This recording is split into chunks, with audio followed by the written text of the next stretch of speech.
Okay, welcome to Chapter 9, Anarchy and Hate on the World Wide Web. Um, we're going to be talking a lot about, actually, the way people use the web to get their message out. And their message is hate or a personal opinion of how something should be or what they believe something should be. So what we're looking at is how do people use the internet for, I guess, the negative side of social media and propaganda, etc. Much like what ISIS does. Legally define the hate and crime, explain the relationship between the left-wing groups and special interest groups or single-issue extremist groups. Describe ALF and ELF and provide examples of each group's recent terrorist activities in the United States and describe some of the techniques that right-wing hate groups use to spread their propaganda. And finally, discuss the primary issue associated with the U.S. Patriot Act and list the 4 traditional tools of surveillance that have been expanded within the Act. We'll talk briefly about the FISA courts, etc. Explain the conflicting roles with activities observed within law enforcement pertaining to investigation versus intelligence gathering. And we're going to talk about this as we go through the slides. All right, first of all, hate crimes. A hate crime is something that is done from a position of weakness, typically. It's done in a bullying form. It's done in something where you don't have to worry about retaliation so much. So groups of people finding a lone person ethnically or physically incapable become a victim because you have this group of people that have the advantage. It's a weak position. They don't have true strength. They just are bullies at that moment. So it comes from that. A lot of it comes from when people grew up, frustration, looking for a sense of belonging. They're looking for kind of a place to be. And a lot of times these hate groups and places like that give these people a place to feel like they belong to a group, belong to a thing, a cause. ISIS actually has been doing a very good job of promoting this belief of inclusion to those people that feel disjointed by the society that they're in. They don't quite fit into what's going on. So what they're looking at is they're looking at the ability for belonging, for a group, so to speak. And then hate crimes, they may or may not be physical, but they're always emotional. Making fun of someone, teasing, signs, hanging up an object or something that is offensive to a specific group. These are all things that are found to be in the hate groups kind of repertoire or tool set. They'll do something that they know is going to provoke some type of reaction.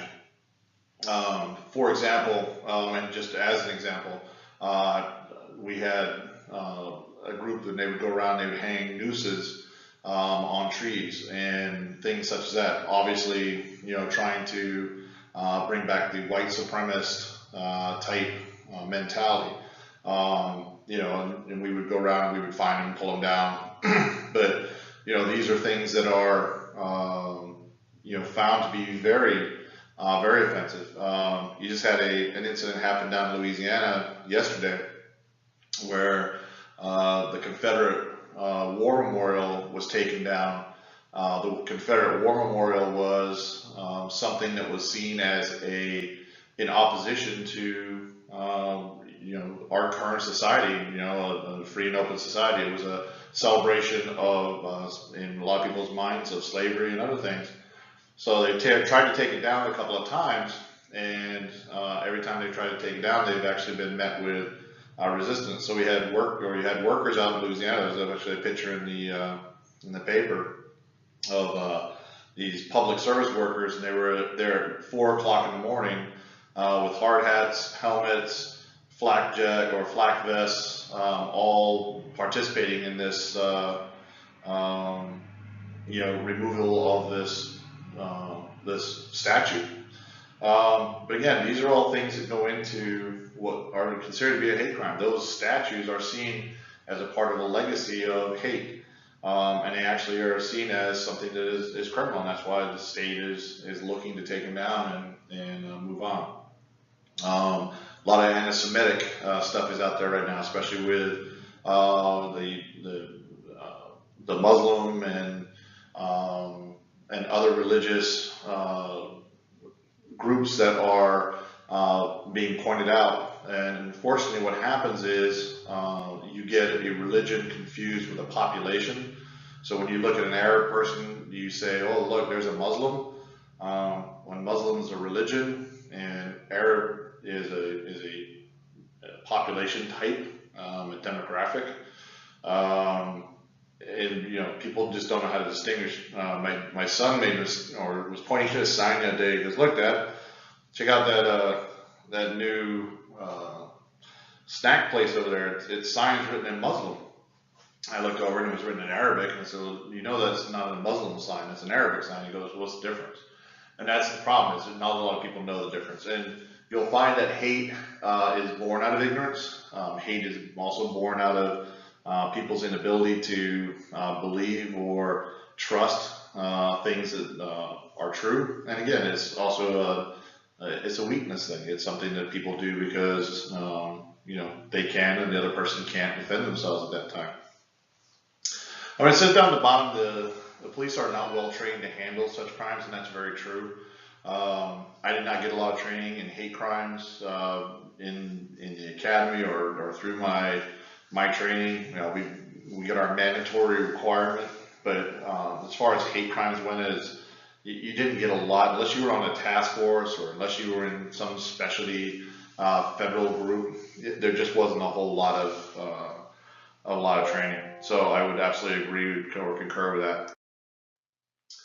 So let's define, according to what the feds say, a criminal offense against persons, property, or society is motivated in whole or in part by an offender's bias against an individual or group's perceived race, religion, ethnic, national origin, gender, age, disability, or sexual orientation. And the sexual orientation is a recent add-on. Age is also something that has been added on. There's a lot of age crime that's out there, especially in Florida. A lot of the retirement states, you'll find that being older leads to you being picked on, leads to you, especially with all the older parks, 55 and older. There's a lot of people that don't like the elderly people being down there because they take up all the livable housing, and et cetera, et cetera. So there are a lot of, believe it or not, groups out there that lash out at aged folks like myself. Right-wing extremism. So when you talk about right-wing extremism, you're talking about the kind of the white agenda, save the white, white power, all of the stuff that goes in with that kind of belief that the white race has a superiority over other races. Some examples are Stormfront, the New Saxon, and ethnic cleansing. These are examples of groups. If you go on the web and go to Google and type in white supremacy, these are by no means the only 3 groups out there. There are tons and tons and tons of groups. And a lot of times people assume because of what you look like or who you might be standing near that you are a part of groups. And that's one of the problems that police have is really identifying who is with groups and who are not with groups. Looking at someone, they may have symbols, things like that on them. Those are pretty easy to tell. But for example, I was in Alabama. 2 guys sat down next to me. One looked over me and he put his finger in his belt loop and put 3 fingers out and said, "Hey, brother." And I looked at him and I was like, I really have no idea what you're doing. The other one said, are you a brother? And he did the same thing with his finger. And I found out later that, the three fingers mean KKK. So they assume since I was 6'7", I'm a big tall white guy and I was in the military, so, I had a very short haircut. They assumed that I was a part of some white supremacy group. So to my shock later on, I found out that that was the KKK, and it was alive and well in my little community in Alabama. Um, so yeah, the right-wing extremism, they love the internet, they love the web. This is a great place to put your message out. If you want to talk all the smack you want to talk, a great place to go is out on the internet. Now, you can't put up things that are uh, you can put all your inspirational stuff that you want on the web. The thought police do not exist, and this is something that was argued 7 years ago. The police are not thought police. I can't go into your head and say you were thinking this and therefore you're guilty of a hate crime, or you were thinking about doing this, or you were because you can write a story about anything. Look at the Amazon show that's on right now. It's a oh gosh, I can't think of the name of it. I watch it all the time. But anyways, it talks about the Nazis and Japanese winning the Man in the High Tower. I'm sorry, but it's a show about the Nazis and Japanese actually winning World War II. And when they ran World War II, they took over America. So when you see Chicago, it's got swastikas, and it's got the Third Reich, kind of the stormtroopers, and all that stuff in there instead of having all the American stuff. So it's a show about what would have happened if we lost World War II. But that's not an ethnic crime to have something that's a show. It's a story. It's a fictional depiction, which is different than the guy out with the swastika on his shirt, screaming and yelling at people, or a website that puts up people in the community and says you should shoot or kill these people.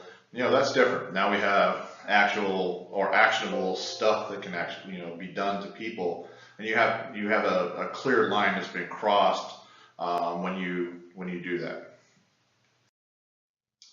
Okay, so much like we have the right wing, and we have our extremists on that side, we also have our left wing extremists on the other side. So the best example of extreme left wing thing are your eco terrorists. I'm not sure if you've seen these guys out. You can read on the slide. It's use of threat and violence for criminal nature against innocent victims of property by environmentally oriented national group. So what they'll do is, for example, I've been out here in California for a while, and listening to the police officers talk about, some of these eco terrorists. What they'll do is they'll put gunpowder or they'll put explosives in trees, and a lumberjack will go out and he'll start cutting down a tree, and he'll hit the explosive or hit the gunpowder, which then sets off a charge, injuring the worker. Or a few years ago, when the Hummers were really big, the big large vehicles, they would slash the tires, smash the windows, spray paint them as earth killers. So they see the protection of the environment as their cause. Anybody that is doing something that is against the protection of the environment is a threat to them, and they go out and they take action against them. And they can be just as deadly and just as extreme as the right wing guys. So on the left, you have people that will take a life to prevent a butterfly or a plant from being destroyed. So you have a different set of values and morals where human lives are not as important as the total environment itself. So one of some of the things we deal with in that environment is again, how do you identify and how do you enforce? Most police officers are not designed or trained in these different variations of extreme behavior, left or right. And eco terrorists are you can identify an echo person, but you don't know if they're an echo terrorist. So if they're driving a Volkswagen van with a big peace symbol on it, and they're hugging onto a tree, well, we might assume that they're ecologically friendly. Doesn't mean they're an eco terrorist. Doesn't mean that they're going to kill someone if that tree gets cut down. They may protest you. They may give you their opinion. That's fine, but they are not going to do something that harms or do something that is against our society for the protection of that echo structure, whatever it might be. So when we're dealing with these different of groups, we have to look at special interest, or what they call single issue extremists. And these might be people that look at a specific thing. For example, there's a group that is based for people with disabilities. And they will damage buildings that do not have handicap access. They will threaten employees of workplaces that don't have handicap access. There are people that take these special interests or these single issue items, and they take them to the extreme. So they believe, and again, we're back to their belief system that their cause is more valuable than the societal norm or the societal good. So special interest and single issue can be very dangerous. They have no problem taking a life. They have no problem injuring and hurting people if it is justified by their cause. When you go back to that justification theory that we talked about at the very beginning of this course, and all these theories now kind of come into play. We talk about rationalization theory, you talk about justification theory, you talk about all the things that come into play as we're going through here. And this is where it starts coming into play is the belief systems of people. And people are different, and people are very unique, especially when it comes to their specific beliefs and their specific rights and things such that. There's a single issue extremist group in Missouri, and they always, God love them, but they're nudists, and they are extreme nudists, and they would show up nude everywhere, and their religious belief was to be nude, but in Missouri you can't walk into Walmart naked. You just can't do it. Even though it's Walmart, you still can't walk into Walmart naked. But these people would show up, and they would group mass into Walmart naked to advocate the society's issue with clothing. That clothing was a bad thing, and that they would walk through the garment department and they would basically protest by being nude, which is illegal. So they were nude extremists. So again, single issue. They wanted to ban clothing for whatever reason and go back to the way nature made us and the way we should be, without clothes, etc.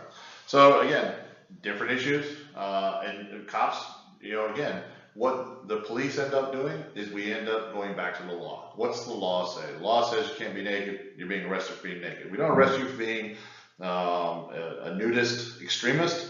We don't arrest you for, being in Walmart naked or blowing up a tree. We get you for attempted murder. We get you for murder. We get you for the things that you've done, damage to vehicles, property. So that's what the police can do. The police can enforce the law as it is in place. The motivations behind it, that's up to the prosecutor and the defense attorney later on to hash out. That has nothing to do with us right at this moment.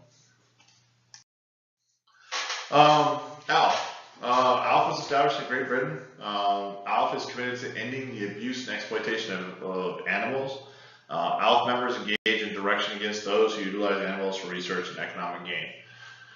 ALF has been involved in bombings. ALF has been involved in assassinations. ALF has been involved in some extremely destructive behavior throughout the world. They moved to the United States. They moved into Arizona in 1980.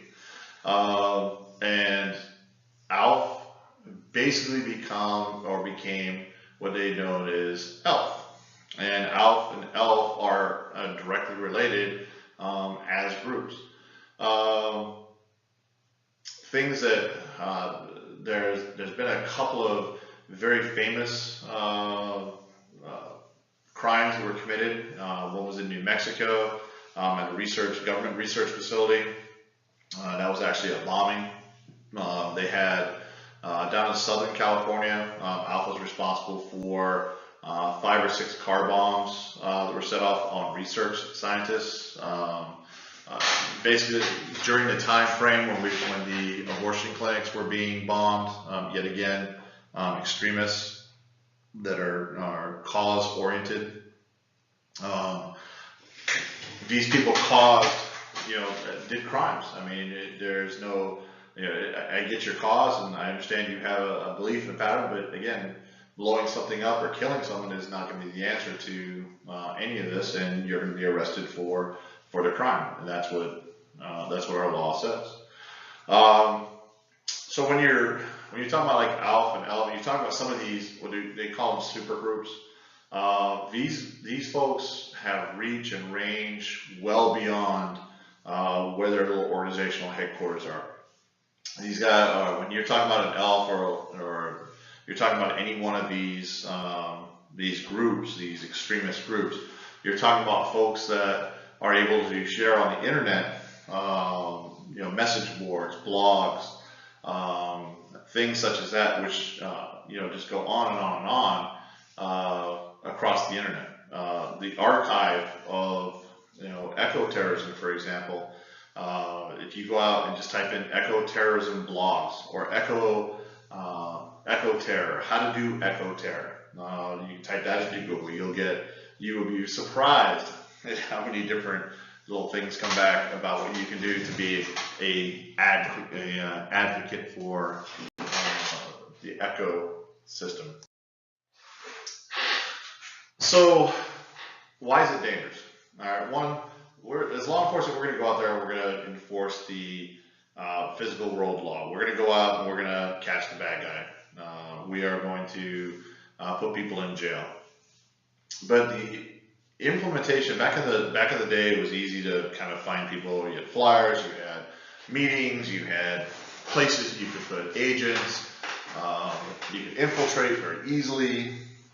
And a lot of that change was the internet came out. Take Google Groups, for example. If I want to use Google Groups, I can recruit in Google Groups. I can have people join my Google group. I can keep people isolated and away from the normal filters of the internet or places on the internet where people tend to meet or see my activities. So now I'm on the internet, I have a private organization or a private group. I'm in there, we're talking about our personal stuff. Nobody can get in, nobody can see, we're not of any interest to anybody. And again, we get to grow our organization. I can also recruit from a much larger organization or much larger kind of spread across the nation. So where before I would have a local group and we would be doing our extremist activity, now I can take that reach and I can reach out to other groups and we can form coalitions of groups. And you'll see the forming of coalitions on the web is a big issue because I have the ability to group my group with other groups for like causes, and you'll find that happens quite often. And this says, they're using the websites and clubs and posting boards. All the tools that you use for business are used for terrorist activity, extreme terrorism, criminal activity. All use the same exact tools that we use for business because at the end of the day, crime is a business, and it has to be treated as a business. All right. And then we have our domestic terrorists. Uh, they try to dehumanize, desensitize, demonize. Um, when you're talking about why I want to use the internet or why I want to um, make it easier for people to be a part of my organization, I'm going to put up things like it says here, violence with computer games that are filled with extremist beliefs. So there are online games, um, border patrol, ethnic cleansing, Jewish conspiracy. There's you can go on and you can find some other ones, and as you go through the game, it's constantly reaffirming the group's belief. It's constantly giving you reason why your group is needed, and why your group has to do what it does, and why law enforcement can't do their jobs, and why this group has to be a part of that. And one of the problems that we have with a lot of kids games now is kids games are desensitizing us to certain moral codes that we used to be able to enforce, prior to the internet and all of these games that are coming out. And people say, well, playing a game doesn't create a murder. It absolutely does not. I totally agree with that. But what it does, takes away a little bit of the mystique when you have these hyper real games where you're shooting people. When you put a gun in a kid's hand, the reaction of the brain may just be, this is a game, it's not really happening. And it takes away, it desensitizes you, it takes away a person's ability to apply those kind of societal bans that we've always had, murder and rape and things such as that. Or just feeling bad about making fun of someone, teasing someone, giving someone a hard time. But the internet also gives us, one of the other big things that the internet gives us, it gives us anonymity. Um, it allows me to not worry so much about people knowing who I am. I can go out and I can create a great alias or handle, and I can go into my second life and I can become, the avatar that I want to be, and have all these interesting, interactions as somebody completely different. Um, so when you start looking at that type of thing, you start looking at something that's called illicit theory. And illicit theory and illicit leadership theory, basically what it states is that perceptions are grown from your society that make you believe or think that you are uh, that make you think or believe a certain way based on appearance. Okay, so for example, right here it says widely distributed cartoons of the right is Jews are rats. So if I constantly am depicting a Jewish person as a rat, eventually in my brain starts thinking that, and I start having that belief. Okay. Um, Extremist groups directly target young people. Um, so you have PETA's GER magazine. You have ISIS. They have their own children's magazine. It's kind of like High Life for Boy Scouts, but they have their own children's magazine. The KKK has a children's magazine and cartoons. Have a lot of cartoons actually. A lot of the eco-terrorist groups all have children's books. Well, why is it such a draw to the children? Well, the reason is because if I can get someone to think at a young age and form opinions at a young age, well, it's a lot easier to get them to be a part of my group later on if I can get them to truly become believers. If I can get someone, again, in those formative years to pick up the baton, well, it makes it a lot easier when they're adults for me to, have them as my new converts. Um, the internet also gives me a great place to store everything.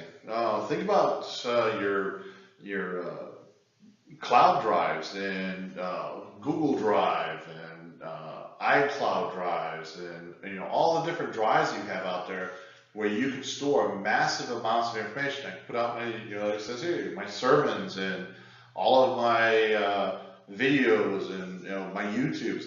You'd be surprised how many stupid YouTube videos I've seen over the years where it's got little Bobby out there committing a hate crime, and the whole time videoing it, waving, going, look what I'm doing, look what I'm doing, look what I'm doing.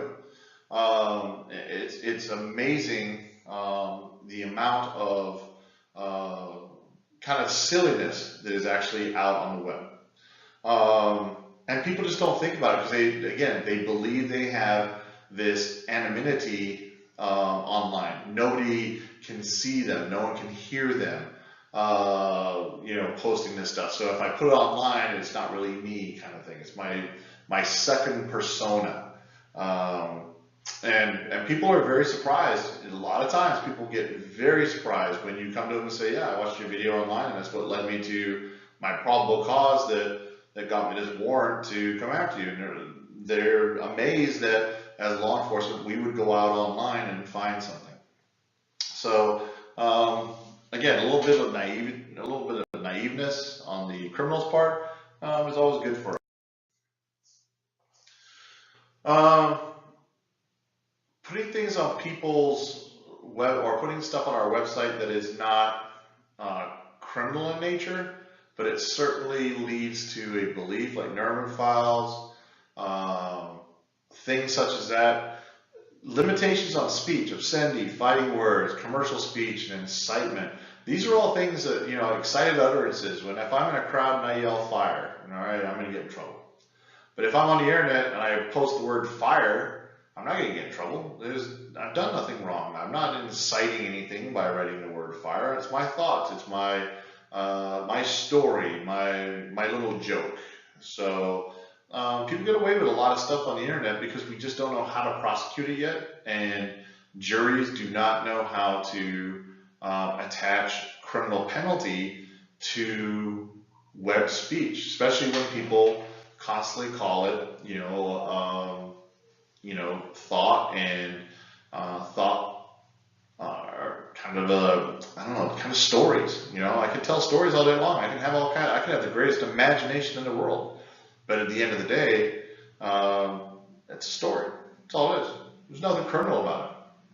And that's where we have to be very careful. And that's where we run into a lot of our issues is, where people do cross that line and they go into that next realm. So we're looking at law enforcement's primary focus. And what we're doing is collecting evidence. Now, a lot of people say, well, so what's the difference between evidence and intelligence? Well, evidence brings with it things that are going to be used in a criminal proceeding. Intelligence may or may never be used as something to prove a criminal process. Also, evidence doesn't become evidence until a judge says it's evidence. For example, I can have an artifact and I can bring it to court and say, here it is, there's the artifact I want to show as a knife or something in this crime, and the judge may say, nope, you didn't collect that properly, or there's issues with this knife, it's not going to be admitted, and I don't have evidence, then it doesn't become anything, then I just have an artifact. So when you're looking at intelligence and evidence, when you're looking at the comparison between the two, they both do the same thing. We're still collecting information, and both of them are information or items being gathered for something. But the difference between the two is one is designed to provide criminal intent, and the other one is designed to provide some type of path that leads me to a realization, a thought, something such as that. So intelligence also does not have the parameters around it that evidence has. So a lot of times people will collect intelligence in manners that if they tried to turn it into evidence, it wouldn't be allowed in court. And you'll find that the intelligence community does that a lot, where they will gather information with the full understanding that the way it was gathered, or the methodology that was gathered, will never allow it to be used in court, but it is useful in laying out a gameplay or laying out some type of path to allow them to further analyze a criminal activity, a terroristic activity, things such as that. All right. The FBI and other police organizations, we collect evidence. We do very little intelligence gathering. Even though we have intelligence departments, most of the way that we collect is straight on, by the book, avoiding the fruits of the poisonous tree. We do gather some historical information for further processing. We do have databases of past interventions with people and things such as that. The CIA and NSA and other national organizations, they go out and they do overt collection of intelligence. Most of it will never be taken to a court. So a lot of the ways that they gather the intelligence may be against the principles of evidence collection, fruits of the poisonous tree, so to speak. They may use surreptitious gathering, where they break into someone's house and take some files, or they may collect information off of a computer without a warrant, things such as that, but they can use that as intelligence.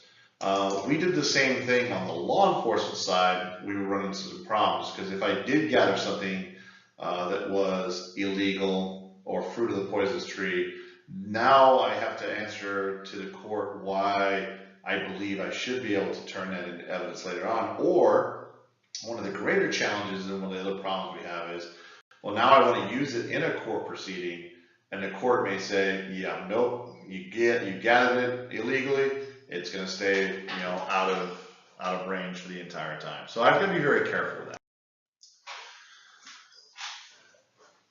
So when you're talking about, when they're talking about the differences in the book, they're talking about intelligence, and they're talking about investigation.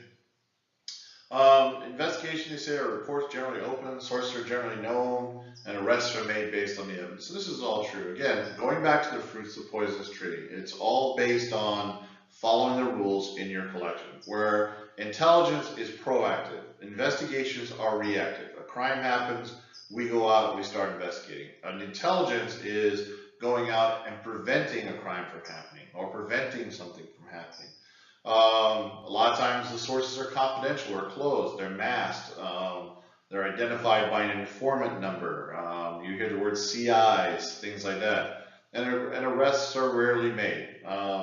Sometimes the intelligence agencies will pass things over to the law enforcement agencies, like right now, you see with these Russian investigations that are going on with the current administration, things that are being investigated, they're being sent over to the FBI, came from intelligence wiretaps that were done when they were gathering information on U.S. citizens doing business with Russia. So now they're trying to turn that into evidence, and they're having a hard time. And if you follow, kind of stay away from the ideological news, but if you can get in, find some good articles that are written by nonpartisan people, you'll realize that a lot of this stuff is straight out intelligence that they're trying to turn into evidence, and they just are having a hard time doing it because it was gathered in a way that is against the principles of evidence collection.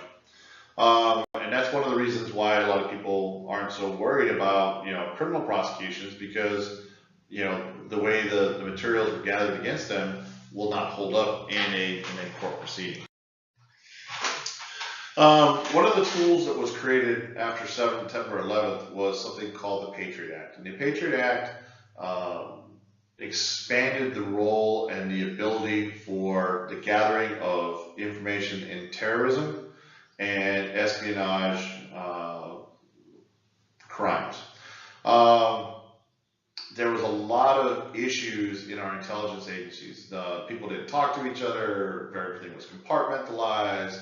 Some were secret, some were top secret, someone could talk here, but they couldn't talk there. And a lot of the agencies were funneled or unstovepiped, as they call it, back into a form that would allow for ease of communication, ease of disseminating of information. For example, one of the problems they still have, even with the Patriot Act, is the passing of information from military to law enforcement. So I was in Afghanistan and worked with the DEA, and we couldn't pass the military leads and information that we were finding because our systems were unclassified and the military systems were classified, and they call that going from dirty to clean. And dirty is you're unclassified, and there is no process for quickly moving something from dirty to clean. So a lot of times information would be lost, intelligence would be lost because of the inability of the agencies to be able to move the information. And then agencies just were not doing a good job of analyzing information. There's overly restrictive guidelines. There was a lot of things put in place that prevented intelligence agencies from kind of doing their job. And a lot of these were rolled back with the Patriot Act. It was expanded several different times, and it's now called something called the Freedom Act, which was just recently implemented. And it created something called the FISA Court. And the FISA Court, the Foreign Intelligence Surveillance Act, allows for a FISA court, basically a secret court, to issue FISA warrants and FISA subpoenas or FISA orders. And these FISA orders do not go through the same scrutiny by any means that traditional law enforcement probable cause subpoenas go through. And what you find is that a FISA warrant is very easy to get, and it's very unrestricted in the type of data that it gathers. Tools that were expanded under the Patriot Act and the Freedom Act, wiretaps, search warrants, these were all expanded. There was a reduction in the need for probable cause, and you've actually, unfortunately, we've seen some real abuses of the Patriot Act. It was designed as a great system. It was designed for the right thing, but unfortunately, we have people that tend to be overzealous and do things for the wrong reason. And that has led to our inability to use some of the information that's been gathered, because people do use it for the wrong thing. Defense attorneys have gotten up and said, I don't care if it was the Patriot Act, it has nothing to do with what it is that you're going after here. The crime does not fall into the types of crimes that a FISA has the authority to act over. Search warrants, a Patriot Act or a FISA warrant, if they think you're a suspected terrorist, they're going to kick your door down and check your apartment. Pen and trap, and trace orders. I can get a wiretap, or if I can get a phone call conversation, or if I can get data traps to go, much easier under the Patriot Act than I used to be able to before. Court orders for information, FISA orders to Google, providing information about people, biometrics. If you didn't know, Google has the largest biometric database in the world, and Facebook is right there behind them with another huge resource. And the FISA courts have hit Google and Facebook and these large social media data gathering organizations with orders to produce information that they may not get under the normal court process or probable cause process. So that also changed dramatically through the years. So with all of this being said, starting out with hate and kind of coming through to some of the new laws that were created to allow us to investigate these crimes, the hate groups and all that definitely fall under FISA, echo extremists, the right-wing extremists, all of the different extremists definitely are considered to be terrorists, domestic terrorists. And under domestic terrorism, they fall under FISA, and therefore there's a reduced use of the legitimate courts for search warrants and things like that. So now we have, it's not an illegitimate court, but you have a special secret court that only certain federal organizations can get to. So if you're a county police officer and you want to go after someone, you're not going to get a FISA court order. It's going to be some federal investigation. So there are limitations to what can be done through FISA. All right, so that ends this presentation, and I will see you guys in the next chapter.